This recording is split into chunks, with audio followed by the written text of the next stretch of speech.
अब बात करते हैं एंजल वन की।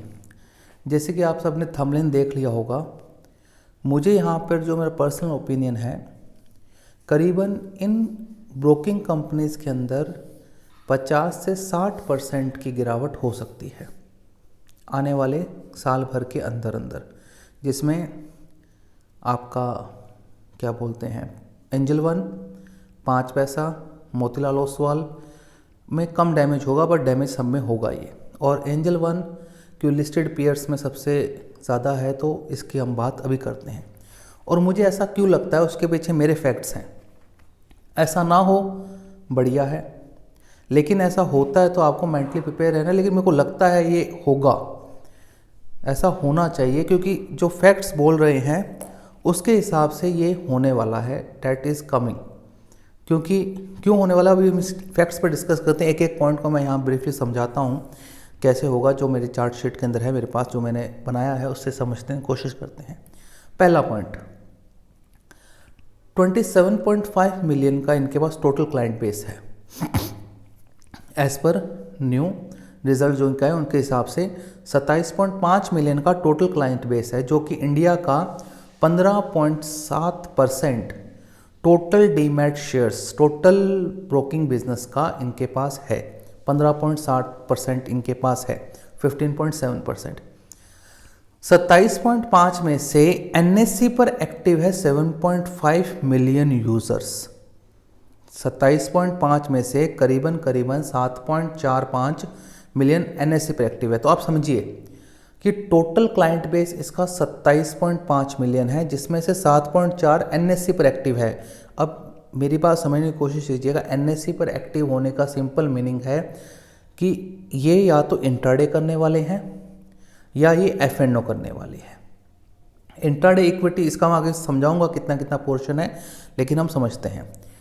पहला फैक्ट तो ये हो गया कि इनका मार्केट शेयर बहुत बड़ा है और क्लाइंट बेस भी अच्छा खासा है। तो कंपनी बहुत अच्छी है, मैं कंपनी के बारे में कोई गलत नहीं है, कंपनी बहुत अच्छी है। लेकिन जो आने वाली परिस्थितियां बदलने वाली हैं, इनके लिए समस्या आएगी।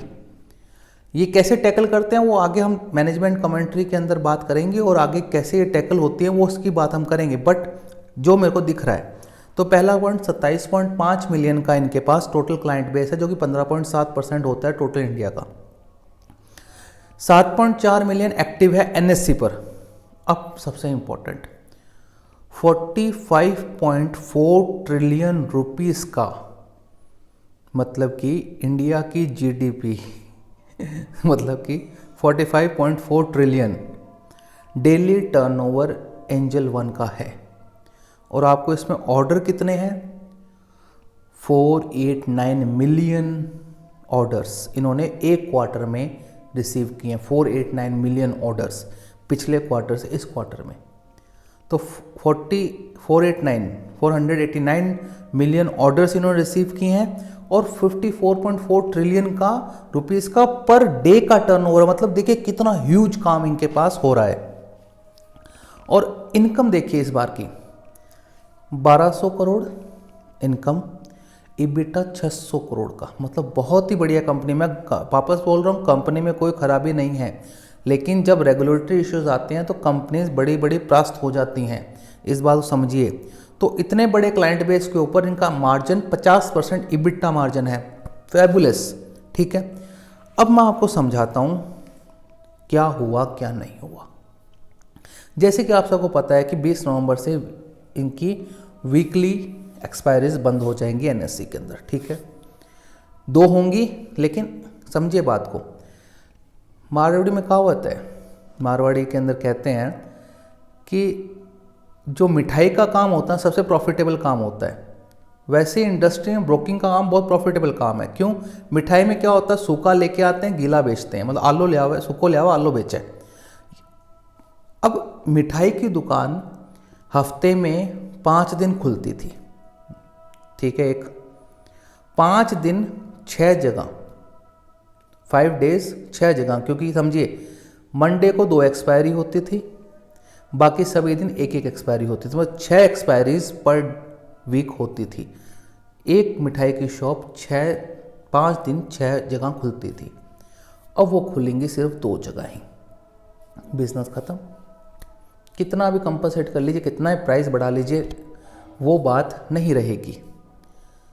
तो ये सबसे बड़ा हिट आने वाला है। और इसका देखिए बिजनेस देखिए, ब्रोकिंग बिजनेस Q1 24 से, मतलब मैं पिछले साल की पहले क्वार्टर की बात कर रहा हूँ, तो अब तक 2 गुना हो चुका है।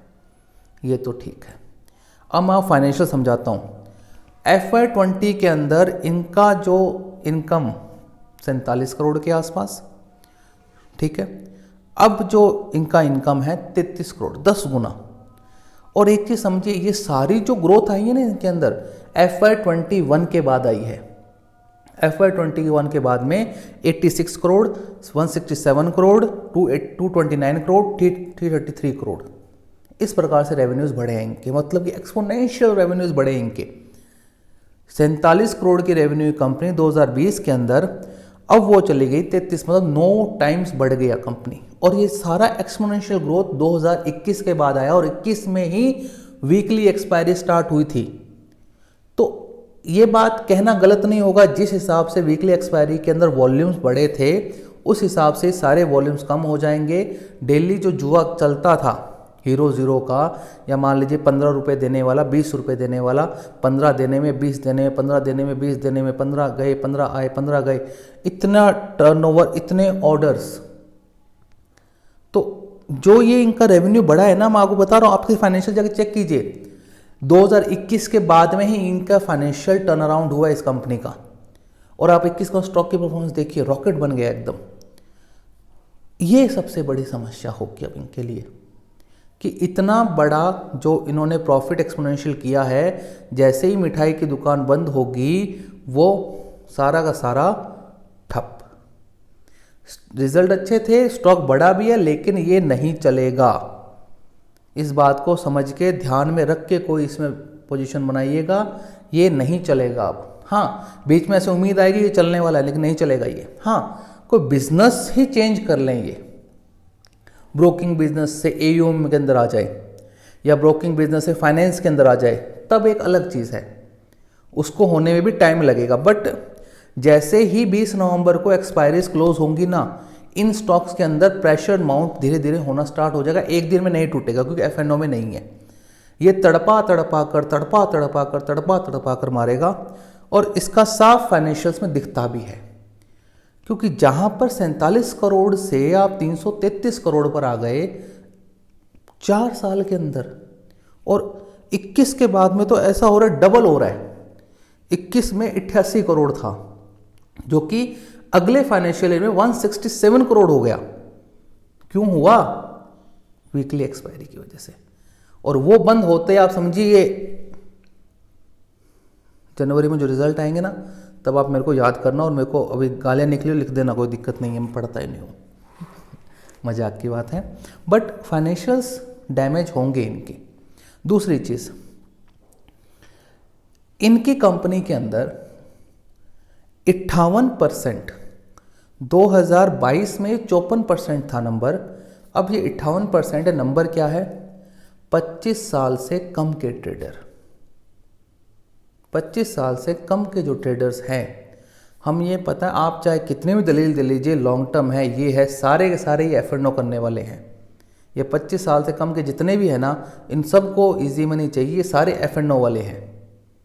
और 58% क्लाइंट बेस इनका है FY24 के अंदर 25 साल से कम वालों का। और मैं नहीं बोल रहा, इनकी इन्वेस्टर प्रेजेंटेशन में साफ साफ लिखा हुआ है, मैं कोई भी डाटा अपने हिसाब से नहीं बना रहा हूँ, मैंने कोई भी डाटा मेरे हिसाब से मन से नहीं लिखा है, मैं सिर्फ इसको रीड आउट कर रहा हूँ और कुछ भी नहीं कर रहा हूँ।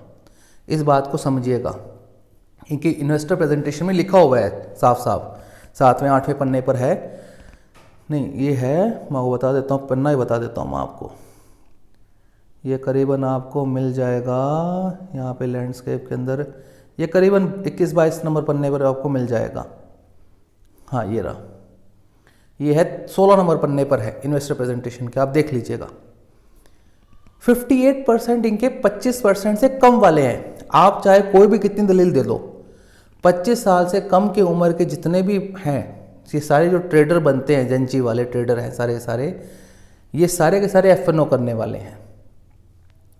सबको पैसा कमाना है और सब कमा रहे हैं, धूम धड़ाके से पैसा कमा रहे हैं, एकदम दबा दब भर भर के घर में रात को शाम को झोला भर भर के लेके जाते हैं। अरबों रुपए, करोड़ों रुपए, लाखों रुपए डेली का है ना। ऐसे वो मारवाड़ी में कहते हैं जेल उसी तो खींचा रिपिया ने, वो जेली आते हैं वो सीधा खींचते हैं, वो पूरा पैसा सीधा आ जाता है। 58% है।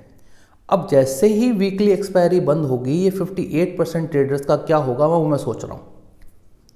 ये तो खत्म हो जाएंगे। एक दिन कर लो, क्या दिक्कत है, वो तो कोई दिक्कत नहीं, हफ्ते में एक दिन तो चलता है, लोग तो हफ्ते में एक दिन वो भी करते हैं। तो 58% है, ये एकदम वॉल्यूम कम हो जाएगा इनका। तो कुल मिलाकर बात ये है कि इतने बड़े बेस के ऊपर जब ऐसी चीज़ हिट होती है तो कंपनी मैंने तो सर्वाइव करती हुई नहीं देखी, क्योंकि रेगुलेटरी कंप्लायंस कितना कर लेंगे ये लोग, कितने फाइट कर लेंगे। और दूसरी सबसे बड़ी बात, ब्रोकरेज बढ़ा के भी कितनी बढ़ा लोगे आप, क्योंकि वॉल्यूम ही नहीं होंगे आपके पास। वॉल्यूम ही नहीं होंगे तो आप कुछ भी नहीं कर सकते हो, आपके हाथ में कुछ नहीं है। आपके पास अगर वॉल्यूम नहीं है तब आप ब्रोकरेज बढ़ा लीजिए। ब्रोकरेज बढ़ाने से क्या होगा, आप और डिस्करेज कर रहे हो उनको, क्योंकि आप मान लो 15 का जो ऑर्डर है, पर ऑर्डर 15 या 20 रुपये जो लेते हैं ब्रोकिंग कंपनी वाले, वो 40 कर लेंगे, 50 कर लेंगे, तो भी क्या हो जाएगा। लॉट साइज ऐसे ही भी 3 गुना तो हो ही गए, तो भी वो कितना बढ़ा लेंगे, 100 रुपये कर लो। लॉट साइज तो वैसे ही बढ़ गए अब, तो भी फिर भी बिजनेस तो आने से रहा। तो इसलिए मोटा मोटा मुझे लगता है आने वाले समय के अंदर इन कंपनीज के ऊपर एक मेजर सेटबैक है ये। हाँ, एनालिसिस मैंने आपको समझा दिया, फैक्ट्स के ऊपर समझा दिया कि वॉल्यूम ड्रास्टिकली डिक्रीज होंगे। और दूसरी बात, एक बात तो ये हो गई, दूसरी बात ये है कि लोग बोल रहे हैं कि इक्विटी में पैसा आ जाएगा। लेकिन इक्विटी में पैसा तो आ जाएगा, मान लेता हूँ मैं, लेकिन धंधा इक्विटी में तो आपने आज खरीद लिया, 5 साल नहीं बेचोगे, धंधा कहाँ आया। आपने तो एक बार 20, 50, 100 रुपये दे के सिस्टम में सौदा डाल दिया, आपने 2 साल नहीं छेड़ा उसको। अब 2 साल तो आपने कोई ब्रोकरेज दी नहीं ब्रोकर को, धंधा कहाँ से आया। तो ब्रोकिंग कंपनी के लिए ये नेगेटिव है, बाजार के लिए पॉजिटिव आप मान सकते हैं, या जो भी होगा वो बाजार बताएगा, टाइम विल टेल, हम नहीं बता सकते, कोई हम कुछ नहीं होते बताने वाले। बट इन कंपनीज के लिए एक बड़ा सेटबैक आने वाला है, और ये स्टार्ट होगा, और ये स्टार्ट होगा, और ऐसा स्टार्ट होगा, मैं कह रहा हूँ आपको कि ये 20 नवंबर बाद में आप देखिएगा इन कंपनीज के अंदर प्रेशर माउंट होना स्टार्ट होगा। मतलब कि मैं कह रहा हूँ लॉन्ग टर्म इन्वेस्टमेंट चरमरा जाएंगे इसके अंदर। तो पहले से आप अपने को दिमाग को तैयार रखिए, 50-60% हिट खा सकते हैं।